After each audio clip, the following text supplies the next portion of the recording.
Hello, hello, and my apologies. I started trying to get online a few minutes before 2 o'clock.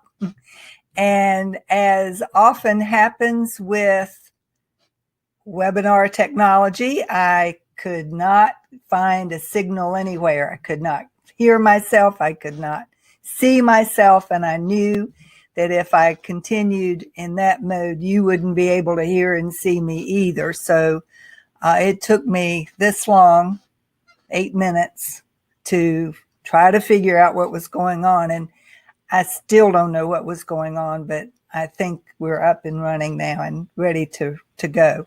So if you are here, and I know that there are people online, type in your name and let me give you a shout out, and then we'll go ahead and just jump right in. And again, my apologies. I normally try to start these things right on the top of the hour, and it is most unusual for me not to be able to do that. I've never had that particular problem before. But you know what they say, there's a first time for everything. So for those of you who don't know me, welcome to Find Your Purpose and Passion and Connect Them to Your Career. I am Kitty Boitnott, and I am your presenter for today. And we will be talking about the importance of identifying your purpose and your passion with your career and why that is so critically important. I love talking about purpose and passion. And so if I catch myself getting carried away a little bit, I'll have to try to stop myself, especially given our time lag. Hello, Melissa. Hi, Chuck. Thank you both for being here. I know it's at least one or two other people in the room. And so maybe they're being shy, but like I said, I love talking about this stuff, and so we're going to just dive right in. So I do believe very deeply in the fact that each one of us on the planet at this point in time is aware on some level. For some of us, we're more keenly aware than others of the idea that we have a purpose that is the reason that we're here, and that we will feel unfulfilled in our lives until and unless we can identify what that purpose is and what it is that we can do to live out that purpose with the passion that drives it. So in this particular quote, you'll see Anonymous says, purpose is the reason for the reason you journey. Passion is the fire that lights the way. And I think that's a beautifully phrased way of pointing to, we are all on this journey, and we are all seeking to have our purpose fulfilled. And the passion is what drives us and keeps us moving. This is another quote from Bishop T. Jakes, Bishop T.D. Jakes, that you may have heard on TV or perhaps on Oprah. He says, if you can't figure out your purpose, figure out your passion. For your passion will lead you right into your purpose. And I think that's another great way of putting it. For a lot of people who are still trying to figure out this whole purpose and passion thing, though, the question that comes up more often than not is, that's all sounds really good, and I kind of sort of get what you're talking about, but where does one even begin to try to figure out what their purpose and passion is? And much less, how do you connect that with how you make a living? So I want to talk about that a little bit, and I'm going to be offering to you 5 specific steps that you can take that will help you to find your personal purpose and passion. And what I want to say to you is that this is all based on a post that I wrote a while back for a blog that I no longer maintain, but I've moved over to teachersintransition.com. But the original post was on teachersindistress.com. And it's all about this whole idea of purpose and passion.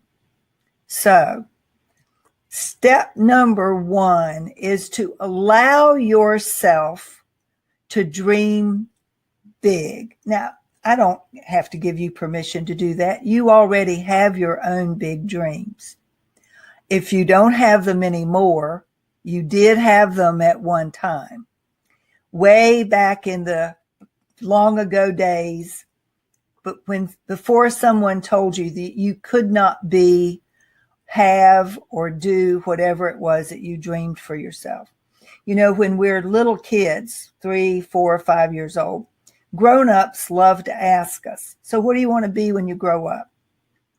And many kids have very high aspirations. I want to be a veterinarian. I want to be an astronaut. I want to be a firefighter. I want to be a professional basketball player. I want to play professional baseball. I want to play for the NFL.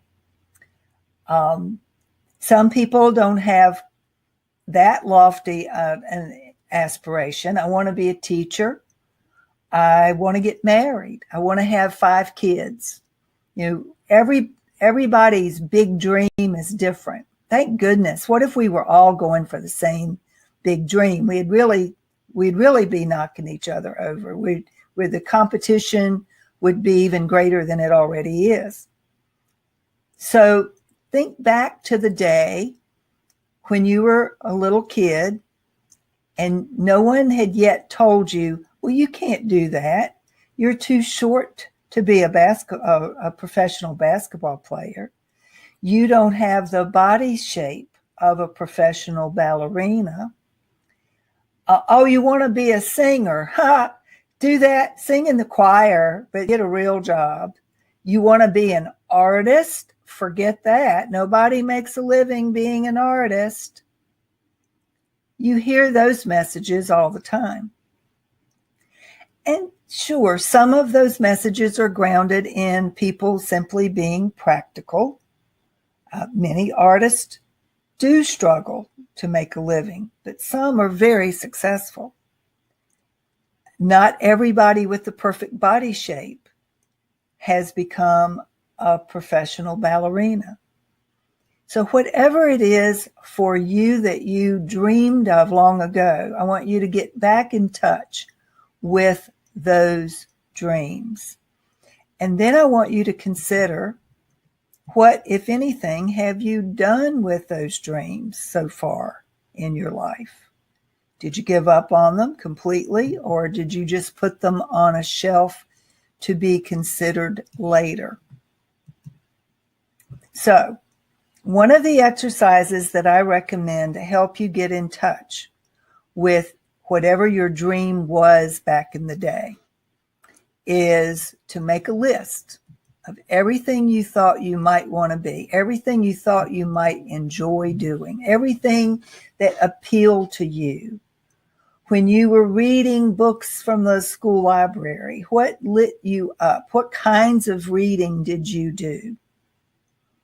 What were the activities that you were just naturally drawn to?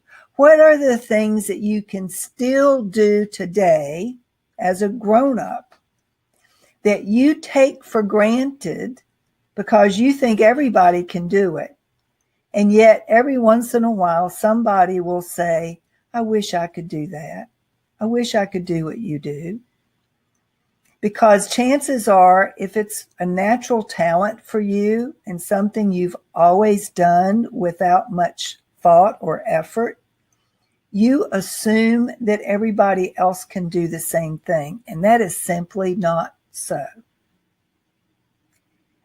Each of us have unique talents, abilities, gifts that we bring into the world, aptitudes, natural proclivities, temperament that makes you better fitted to be somebody, for example, who is in a high pressure job as opposed to somebody whose tolerance for high pressure is low, and so you need a low stress job. Those are the kinds of things you want to get back in touch with. So make a list of all the things you ever thought you might want to do when you were a child. And think back all the way to the beginning of your life to the extent that you can remember. What did you want to be when you were growing up? What did you tell people that you wanted to be? Now, in my case, I would have never said, I want to be a life coach, because back in those days, there was no such thing. I want to be a career coach. Again, no such thing. I always said I wanted to be a nurse, which is laughable now, knowing what I know about myself. But I said I wanted to be a nurse in answer to the question when people asked me, because my mother had been a nurse and 2 of her sisters had been nurses. And frankly, what I liked about nurses back in those days was the crisp white uniform and the snappy little caps that they wore. If you're old enough to remember those days, you will know what I'm talking about. I loved my mother in her white, crisp, starched, stiff, white uniform because she looked so, I don't know, clean and I don't know what appealed to me about that, but there was just something about how crisp she looked and that little cap that she wore, and knowing that every nurse's school had a different shaped hat or cap, and so different nurses wore different caps based on where they got their training. That was what I was drawn to. Not certainly the blood and guts that goes along with being a nurse. Certainly, especially in an operating room, I'd be less than competent, I'm sure, in an emergency room. But back when I was 3, 4, 5, all the way up to my junior year in high school, I thought I was headed toward becoming a nurse. So that was not my dream. I don't know where that came from.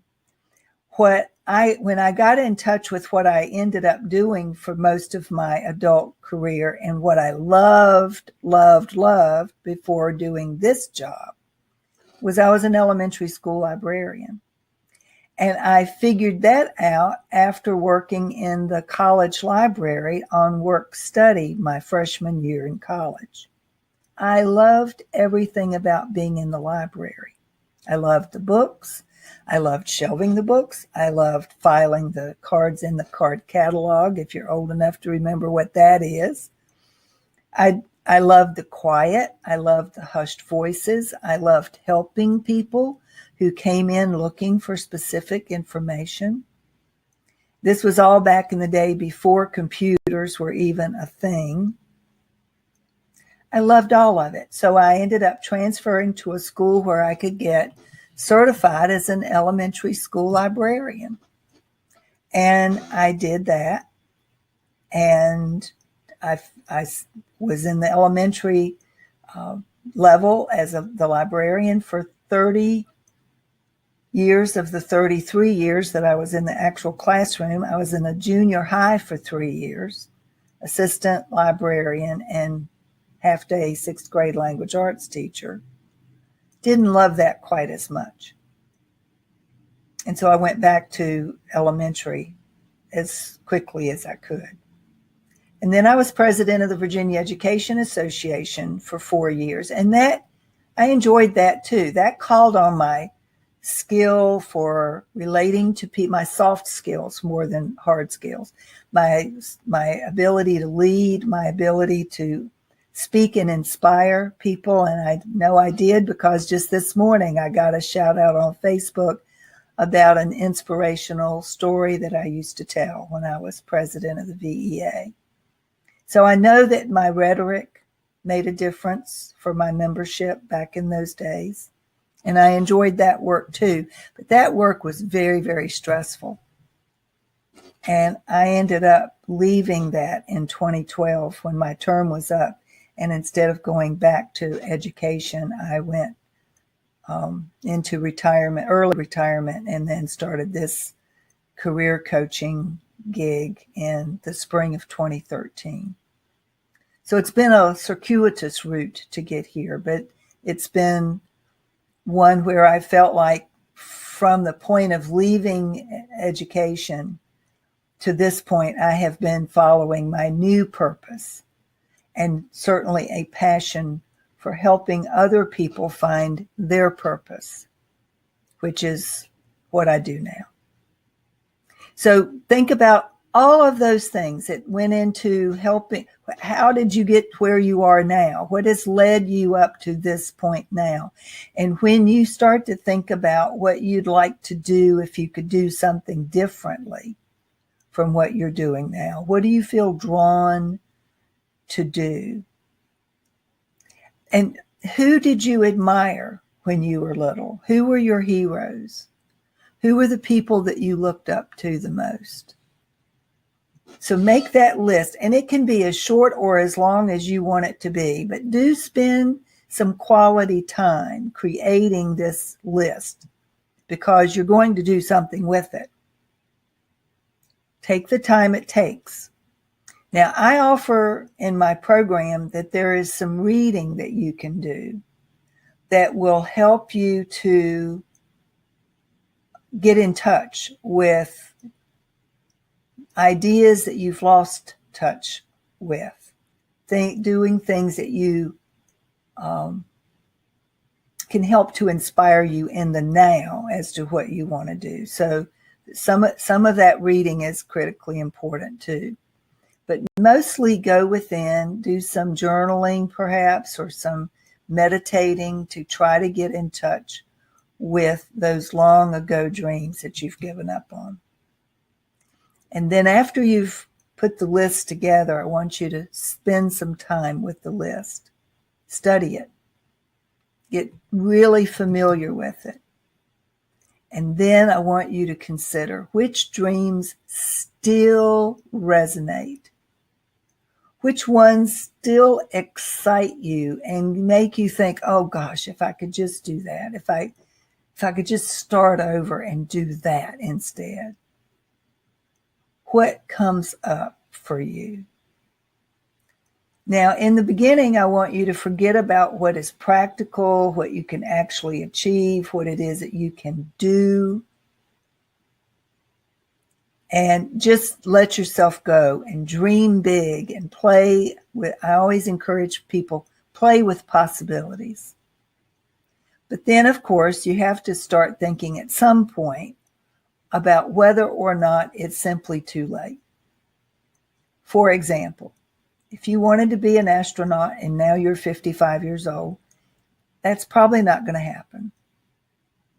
Just not going to happen. If you wanted to be an NFL football player and you're 55, that ship has sailed. Let's be practical.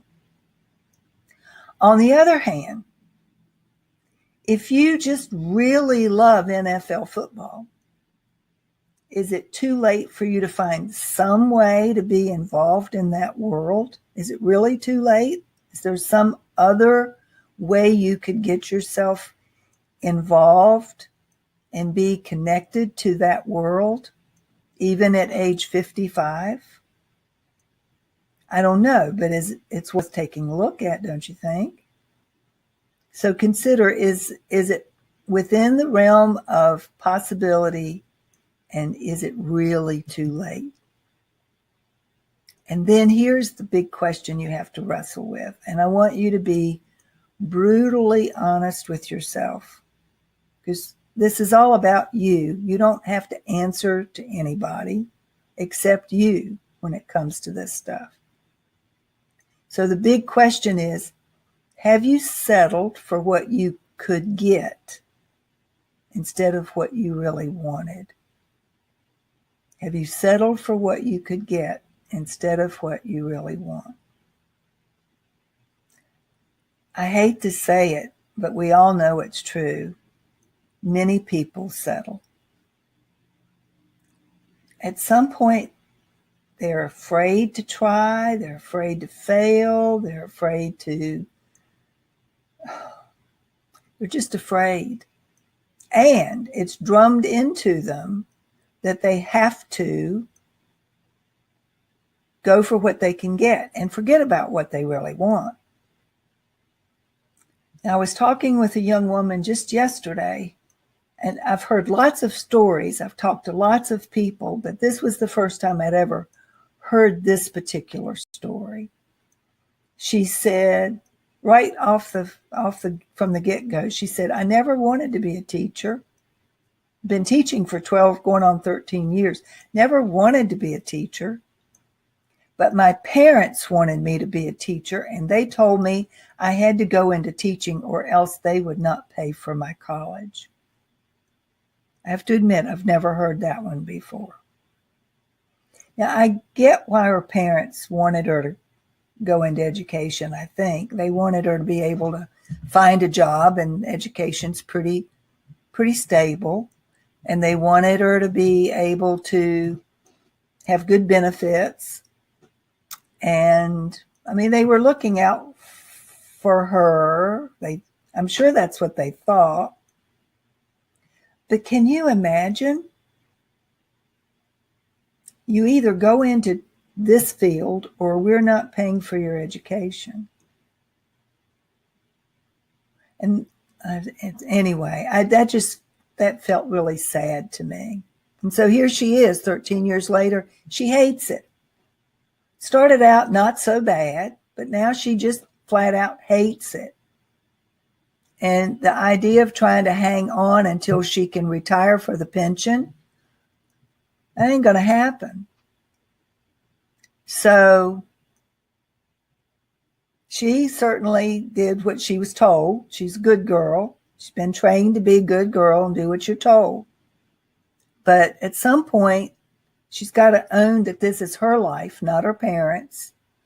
She may have to rebel now that she's in her 30s. And she may have to say, I gave it a try. I did it your way, and it's just not working for me now.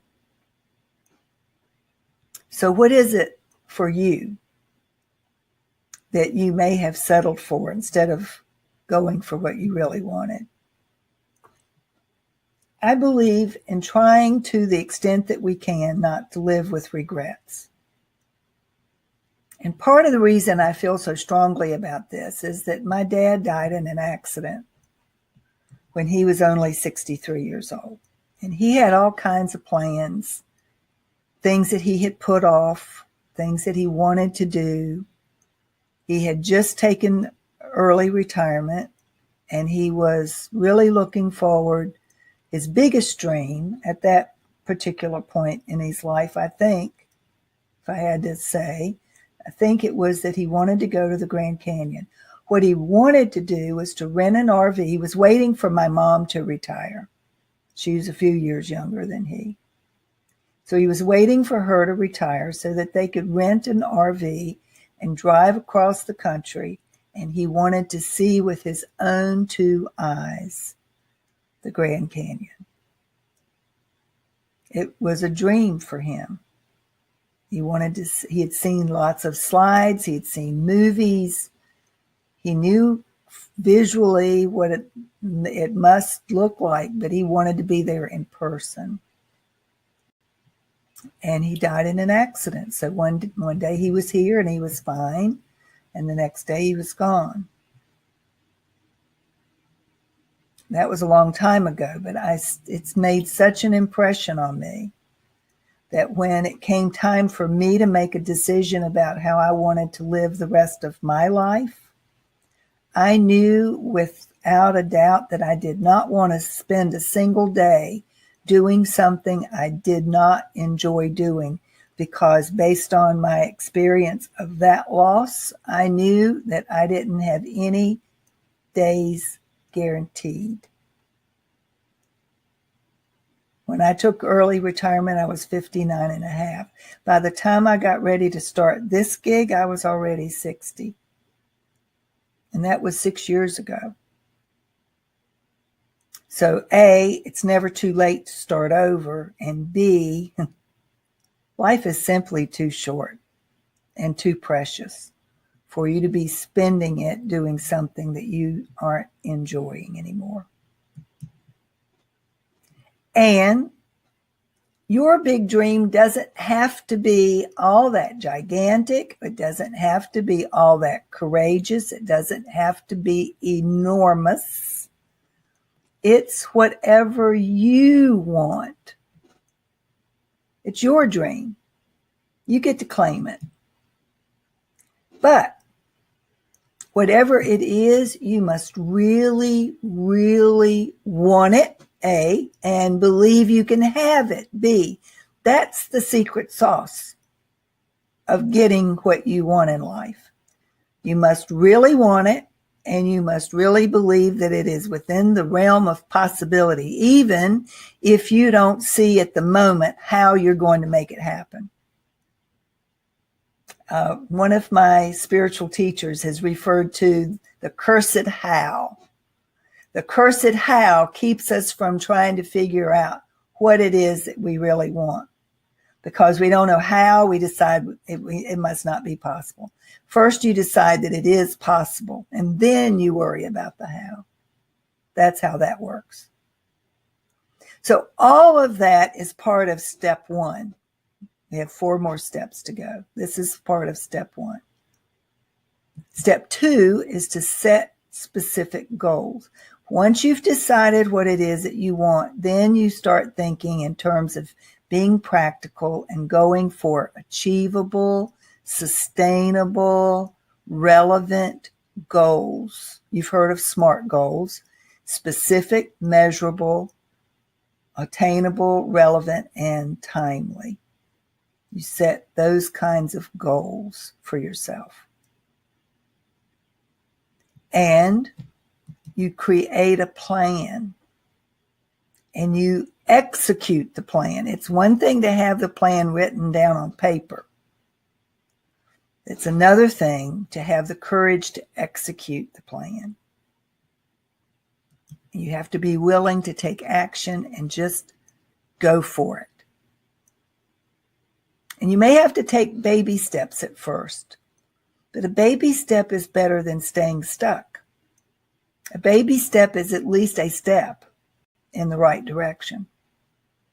And as you move through this plan, you may have to course correct at different times. I'm not suggesting that you plunder ahead no matter what and even make yourself follow through after you've seen that, well, now this isn't working. You may have to adjust. That's okay too. What you have to believe, though, is that what you are doing is within the realm of possibility for you. Charles Kettering says, believe and act as if it were impossible to fail. That's where the really successful people are coming from. They are moving forward in their lives with attitude that what they are going for is within the realm of possibility. And they're not letting anything or anybody stop them. They are all in. So if you're only willing to go part way, don't bother. Part way is simply going to add up to your being disappointed and failing. You got to be all in. I was listening to a podcast just this morning where the guest on the podcast was talking about, if you plan to take the island, burn all the boats. That way there's no going back. So you have no choice but to take the island. You either take the island or you die, because you can't go back home. The boats are gone. That's what all in means. So you have to be willing to dream big and set goals and take action. And you have to weigh the risks versus the rewards. And there is some danger, some risk involved, clearly, in making these kinds of changes in your life. So what you have to weigh out is, will the reward of making the change outweigh the risk that you may be undertaking? If the risk feels like it's too great, then don't do anything. Stay put. If you're not willing to take a little bit of a risk, then just stay right where you are and suffer whatever those consequences might be. So you can either dream big, start small, and act now, or you can simply stay put. And here's the really good news. You get to choose. What you decide to do is all up to you. It is your choice, 1,000%. What you can't do is blame somebody else. If you choose to give up on your dream, take responsibility for that. Own it. Don't blame somebody else. Don't blame circumstances. You're not a victim. Nobody's a victim in this life. But I want to ask you, if you're not willing to do whatever it is you want to do now, and I believe you're here on this webinar workshop because you want to know, how do you connect your passion and your purpose with your work? If you don't undertake that work now, when will you do it? 6 months from now, a year from now, 5 years from now? How much more time do you have to waste doing what you're doing now? And I want to suggest that I can assume that you're not really happy doing what you're doing now, or you would not be here this afternoon. It's a Saturday afternoon. You'd be somewhere else instead of listening to the sound of my voice. I just believe there's no time like now to take action and do something. And I firmly believe that there is no time like now to do more of what makes you happy. Again, you only have this one life. You only get to spend it one day at a time. This week, I heard about 2 deaths of people that I knew from a previous life. And one of them was a classmate of mine who's only 4 months older than I am. So he's not even 67 yet. And he passed away. Don't know what of. But when you start seeing your friends who are your age passing away, you're reminded yet again, life is short.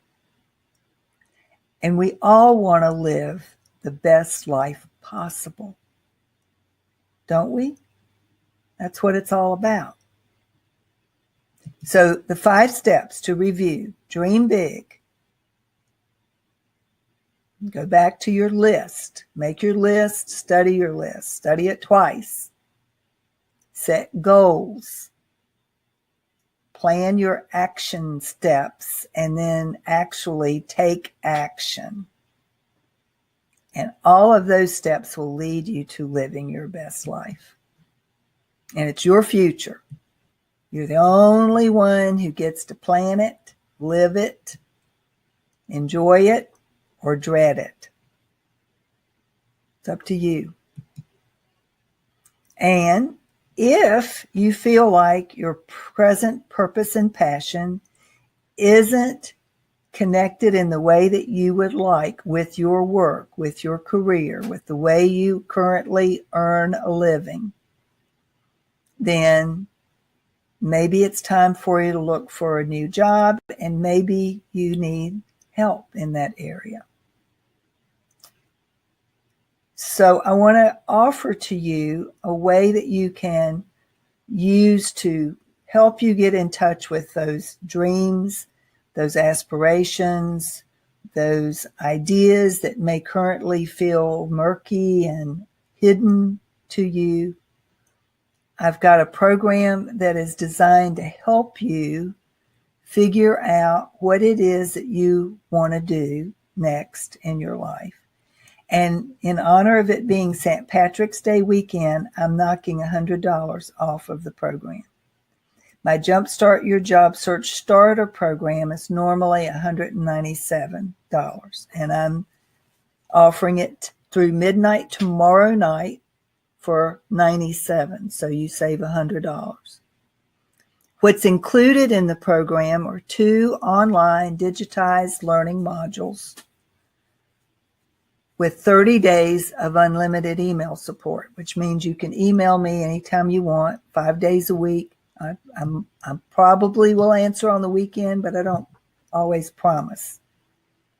Weekends, I like to play myself. But if you send me an email Monday through Friday, I will respond within 24 hours. And the email can be an aha that you got from the program, or a question about the program, or a snag you've run into with the program, whatever it is related to the program. So the program is all online, and you get lifetime access to the 2 video tutorials. In lesson 1, you address the question of what is the number 1 challenge of every job seeker.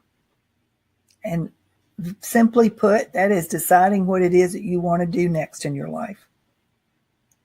Many people know that they want to make a change. They just don't know what they want to change to. And they don't know where to start, and they feel stuck and miserable because they think it's too late to make the change that they want. So I offer in this particular lesson a video tutorial that helps to create a different mindset around how you approach this question. What do you want to do now? There's some recommended reading. There are some recommended assessments. Some are free, some are low fee. Some I offer one in particular that is a paid assessment. There are recommended activities, including just doing some inner reflection, some meditating, going deep within to consider what comes up for you as you do this recommended reading. And then the second video tutorial is about how to go about gaining more clarity and developing a specific action plan. In addition to the video, there is recommended activity and a goals form to help you articulate your goals.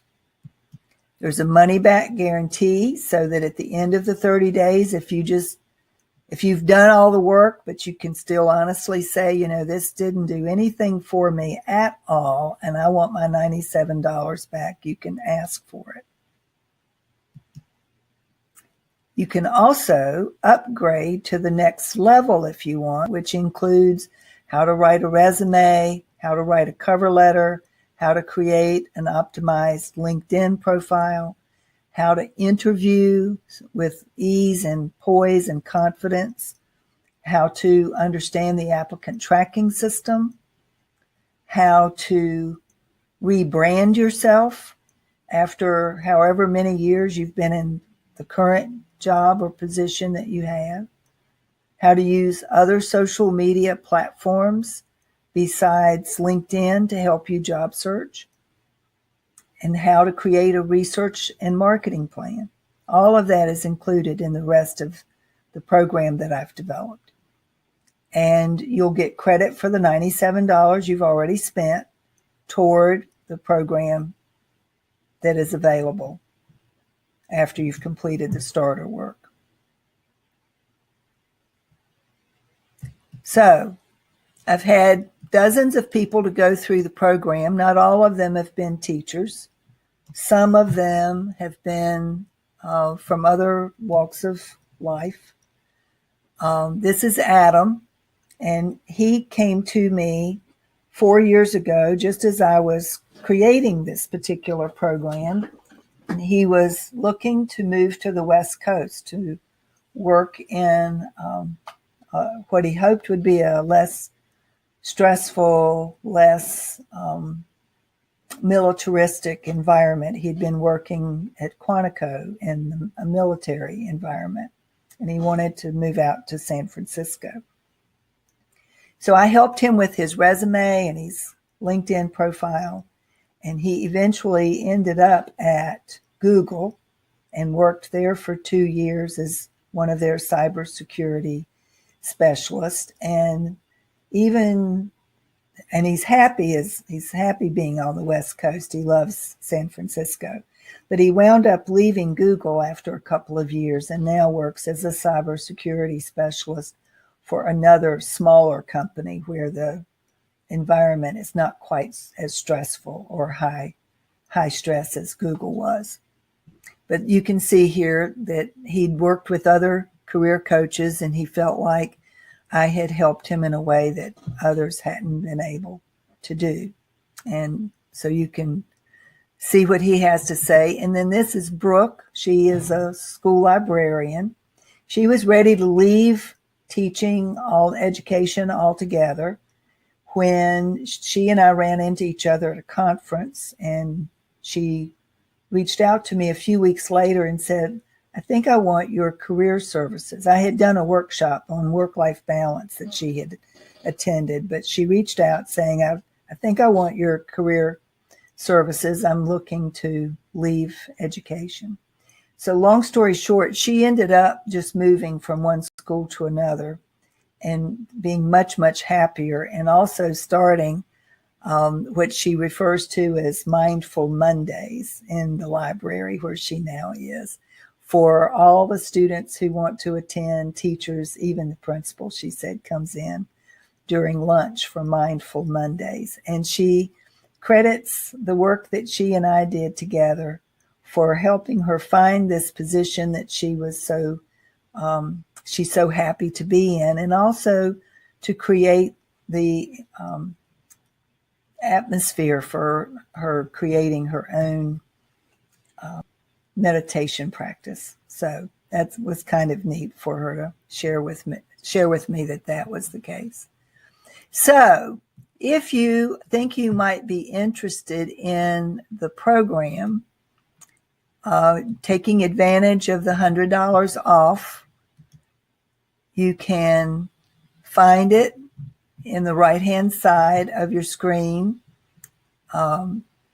next to the offer from, or next to the slide that you're seeing of Brooke.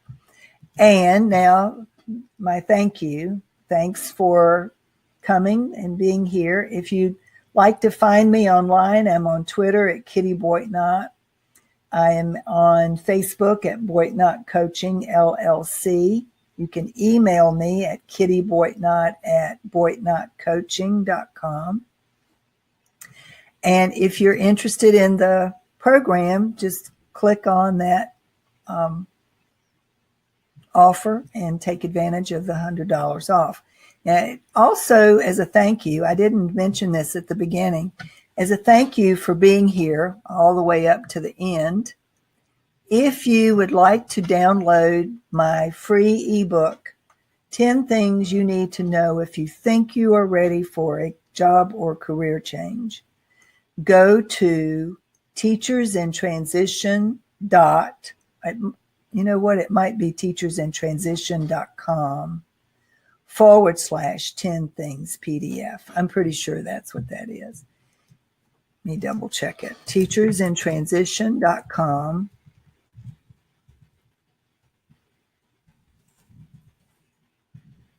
/10 things PDF. Yeah. And what you'll get is the book. You don't even have to sign up for, you don't have to submit an email address. You just download the book. But it's at teachersinTransition.com /10 things PDF. If you would like the program, simply add to cart on that button and it'll take you to the sales page. Now, I'm going to go back to the chat box to see, does anybody have any questions before we call it a day? We're approaching the top of the hour, even though we got a little bit of a late start. So that's good. If you have a question, please feel free to type it in to the chat box. There's a little bit of a delay, so I won't see it immediately. And what I'll do is toggle back and forth between the chat box and the offer. And if you don't have any questions now, and you're not ready to make a purchase now, and you do have a question that you don't want to ask in the chat box, shoot me an email. I'll be happy to answer whatever question you might have. And keep in mind that there'll be a reminder tomorrow that the program is available for $97 through midnight tomorrow night. So if you need, $97 won't break the bank probably, but if you need to talk to a spouse before you spend that much money, I used to have an agreement with my ex-husband that if either of us were going to spend more than $100, we checked in with each other so that we weren't surprised when the credit card bill came in. So if you need to chat with someone about how you're going to afford it, I understand that. But so you have till tomorrow night at midnight to make a decision. And I don't see anybody with any questions. So with that said, I'm going to say thank you for being here. I really appreciate it and hope that you got something out of the presentation, that it at least gave you some food for thought, and that you will consider the possibility that whatever it is that you're doing now, if you are fully engaged and fully enjoying what it is, and you feel like there must be something else out there somewhere for you, pay attention to that. That is coming up for you for a reason. And I don't think you should ignore that. That's a message that's coming from your inner wisdom. If you find yourself thinking more than once a day even, there must be more to life than this. There must be something else out there that I could do. I want to assure you that there is, that the very fact that you're asking the question means that there's something out there waiting for you. So, with that said, and on that note, I'll look one more time. Chuck says, thanks, Kitty. Enjoyable and helpful food for thought. Awesome, Chuck. Thank you. So, enjoy the rest of your Saturday afternoon. And if you decide to grab up the program at this $100, this is the first time I've offered $100 off the starter program, frankly. So if you decide you want to take advantage of that now, I don't know when I'll ever offer it for that again. It's really worth way more than $197, which is what I normally charge for it. So have a great afternoon. Let me know if you have any questions.